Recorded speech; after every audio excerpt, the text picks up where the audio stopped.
À la suite du décès du pape François, l'Église catholique se prépare à un conclave où plusieurs cardinaux sont considérés comme des papabili ou candidats potentiels à la papauté. Voici une présentation détaillée de 8 cardinaux susceptibles d'être élus lors de ce conclave, chacun apportant une vision unique et une expérience significative à l'Église universelle. Premier, cardinal Pietro Parolin, Italie. Le cardinal Pietro Parolin, actuel secrétaire d'État du Vatican, est reconnu pour sa diplomatie habile et sa gestion efficace des affaires internationales de l'Église. Né en 1955 à Schiavone, en Italie, il a été ordonné prêtre en 1980 et a rapidement grimpé les échelons de la diplomatie vaticane. Sa nomination en 2013 en tant que secrétaire d'État a renforcé son profil international. Parolin est perçu comme un modéré, capable de maintenir l'unité au sein de l'Église tout en naviguant dans les complexités politiques mondiales. Deuxième, cardinal Luis Antonio Tagle, Philippines. L'archevêque de Manille, le cardinal Luis Antonio Tagle, est un prédicateur charismatique et un ardent défenseur des pauvres et des marginalisés. Né en 1957 à Manille, il a été ordonné prêtre en 1982 et a occupé divers postes au sein de la curie romaine, notamment celui de préfet du dicaster pour l'évangélisation. Tagle est apprécié pour son approche pastorale, centrée sur la miséricorde et l'inclusivité, reflétant les priorités du pontificat de François. Troisième cardinal Fridolin Ambongo Bezungu, République démocratique du Congo. Le cardinal Fridolin Ambongo Bezungu, archevêque de Kinshasa, est un leader influent en Afrique centrale. Né en 1960 à Mbanza Ngungu, en République démocratique du Congo, il a été ordonné prêtre en 1986 et a consacré sa vie à la justice sociale et à la réconciliation nationale. Mbongo est reconnu pour sa capacité à unir les communautés dans des contextes de conflit et pour son engagement envers les droits de l'homme et la paix. Quatrième, cardinal Robert Francis Prévost, États-Unis. L'archevêque de Chicago, le cardinal Robert Francis Prévost, est un membre influent de la curie romaine, né en 1955 à Chicago. Il a été ordonné prêtre en 1981 et a servi dans diverses fonctions au sein de l'Église, notamment en tant que préfet du dicaster pour les évêques. Prévost est apprécié pour sa rigueur doctrinale et sa gestion efficace des affaires internes de l'Église. Cinquième, cardinal Matteo Zuppi, Italie. L'archevêque de Bologne, le cardinal Matteo Zuppi, est un théologien engagé dans le dialogue interreligieux et la promotion de la justice sociale. Né en 1955 à Rome, il a été ordonné prêtre en 1981 et a été un membre actif de la communauté de Sant'Egidio. Zuppi est reconnu pour sa capacité à bâtir des ponts entre différentes communautés religieuses et pour son engagement en faveur des plus vulnérables. Sixième, cardinal Jean-Marc Aveline, Acha, France. L'archevêque de Marseille, le cardinal Jean-Marc Aveline, est un théologien et pasteur engagé dans le dialogue œcuménique et interreligieux.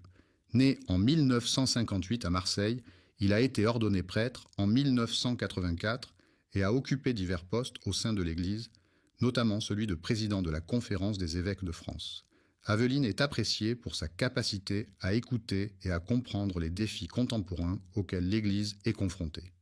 7. Cardinal José Tolentino de Mendonça, Portugal. Le cardinal José Tolentino de Mendonça, archiviste et bibliothécaire de la Sainte Église romaine, est un poète et théologien reconnu pour sa réflexion spirituelle profonde. Né en 1965 à Funchal, Madère, il a été ordonné prêtre en 1990 et a occupé divers postes au sein de l'Église, notamment celui de secrétaire du dicaster pour la culture et l'éducation. Tolentino de Mendonça est apprécié pour sa capacité à allier intellect et spiritualité, offrant une vision renouvelée de l'Église dans le monde moderne. 8. Cardinal Robert Sarra, guinéen. Le cardinal Robert Sarra est né le 15 juin 1945 à Ourous, en Guinée, dans une modeste famille chrétienne. Ordonné prêtre en 1969, il a rapidement été reconnu pour sa piété, sa rigueur intellectuelle et son engagement envers l'Église. Son parcours intellectuel débute au petit séminaire de Bingueville, en Côte d'Ivoire, avant qu'il ne poursuive ses études à Conakry, en Guinée. Après son ordination sacerdotale en 1969, il est envoyé à Rome où il fréquente la Pontificia Università Gregoriana, l'un des hauts lieux de la formation théologique catholique. Il y obtient une licence en théologie. Il poursuit ensuite des études à l'Institut biblique pontifical, spécialisé en exégèse et en sciences bibliques, puis en Terre Sainte, à l'École biblique et archéologique française de Jérusalem. Ces étapes soulignent sa spécialisation dans l'étude de l'Écriture sainte, domaine qui marquera profondément sa pensée. En 1979, il est nommé archevêque de Conakry à l'âge de seulement 34 ans, devenant ainsi l'un des plus jeunes évêques du monde. Il sera ensuite appelé à Rome, où il occupera plusieurs postes clés à la curie romaine, notamment en tant que préfet de la Congrégation pour le culte divin et la discipline des sacrements de 2014 à 2021, nommé par le pape François lui-même. Le cardinal Sarah est largement reconnu pour sa fidélité à la tradition liturgique et doctrinale de l'Église catholique. Il est un fervent défenseur de la messe célébrée ad orientem, tournée vers l'Orient liturgique, et d'une liturgie empreinte de silence, de sacré et de transcendance. Pour de nombreux catholiques, cela représente un retour aux racines spirituelles profondes de la foi, à une époque marquée par une certaine confusion ou dilution de l'identité chrétienne. Issu d'un continent marqué par la pauvreté, la persécution et les conflits, le cardinal Sarah a toujours porté une voix claire contre le relativisme moral, le matérialisme et la sécularisation de l'Occident. Ses prises de parole sur des sujets comme la famille, l'identité chrétienne, la dignité humaine et la liberté religieuse résonnent fortement chez les fidèles à la recherche de repères solides. Son livre « Dieu ou rien » est devenu un best-seller dans de nombreux pays, attirant l'attention sur sa pensée rigoureuse et spirituellement profonde. Sous le pontificat du pape François, certains catholiques ont exprimé leur malaise face à ce qu'ils perçoivent comme un affaiblissement de la discipline doctrinale et morale. Le cardinal Sarah, avec son profil conservateur et contemplatif, incarne pour eux une forme de continuité avec les papes Jean-Paul II et Benoît XVI. Ils voient en lui une figure susceptible de restaurer une Église plus centrée sur la prière, la pénitence et la fidélité aux enseignements traditionnels. La figure du cardinal Sarah séduit aussi par sa dimension universelle. Africain, enraciné dans une foi simple et profonde, il représente une Église vraiment catholique, c'est-à-dire universelle.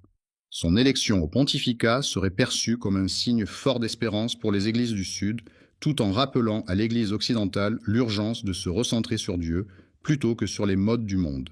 Pour beaucoup de catholiques, il incarne le pontife idéal pour guider l'Église dans une époque troublée, avec courage, prière et fidélité. Chacun de ces cardinaux apporte une perspective unique et une riche expérience à l'Église catholique. Le conclave à venir sera déterminant pour l'avenir de l'Église, et le choix du prochain pape reflètera les priorités et les défis contemporains auxquels l'Église est confrontée. L'attente du futur pape au sein du peuple chrétien est une période chargée de prière, d'espoir et d'incertitude. Chaque fois qu'un siège papal devient vacant, notamment après la démission ou le décès du pape en place, l'Église catholique se trouve dans une phase de transition spirituelle et institutionnelle majeure. Les croyants, en particulier les catholiques, ressentent un mélange de nostalgie pour le pape précédent, qu'il soit aimé pour ses actions ou son message, et d'anticipation face à la question essentielle de savoir qui prendra désormais la tête de l'Église. Cette attente ne se limite pas à la sphère cléricale, elle touche les fidèles de tous horizons. De nombreux chrétiens prient ardemment pour que le futur pape soit un homme de foi profonde, un pasteur sage et compatissant, capable de guider l'Église à travers les défis modernes, tout en restant fidèle aux enseignements ancestraux du Christ. C'est un moment où les croyants se tournent vers Dieu avec l'espoir que le Saint-Esprit inspirera les cardinaux dans leur choix. Dans ce contexte d'attente, certains catholiques expriment un désir de renouveau. L'Église est confrontée à de multiples défis contemporains, de la question de la laïcité à celle de la moralité dans un monde en constante évolution. Certains chrétiens souhaitent voir un pape qui saura renouveler l'Église, non seulement dans sa doctrine, mais aussi dans ses pratiques pastorales et sociales. Ils aspirent à un leader capable de remettre l'Église sur la voie de l'unité et de la réconciliation, notamment après des années de scandales et de divisions internes. Pour beaucoup, le choix du futur pape pourrait bien déterminer l'avenir de l'Église face à une société de plus en plus sécularisée et individualiste. Cette attente est donc marquée par une tension entre la tradition et l'innovation, entre un désir de continuité et une nécessité de transformation dans un monde de plus en plus complexe. En parallèle, certains catholiques attendent du futur pape une approche plus universelle de l'Église. L'Église catholique, en tant qu'institution mondiale, est constituée de communautés extrêmement variées, allant des pays occidentaux aux régions d'Afrique et d'Asie. Chaque groupe de croyants a ses propres défis et ses préoccupations particulières. Ainsi, beaucoup de chrétiens espèrent que le futur pape saura être un guide pour l'Église universelle, prenant en compte les réalités culturelles et sociales de chaque continent. L'Église doit relever le défi de maintenir une unité solide tout en respectant les diversités de ses membres. Certains attendent donc du futur pape une capacité à renforcer cette communion mondiale à travers une plus grande écoute des voix provenant des périphéries et des régions éloignées du centre du pouvoir ecclésiastique, en particulier de ceux qui ont été marginalisés ou oubliés par l'institution. Enfin, l'attente du futur pape est aussi une occasion de réflexion personnelle pour chaque chrétien.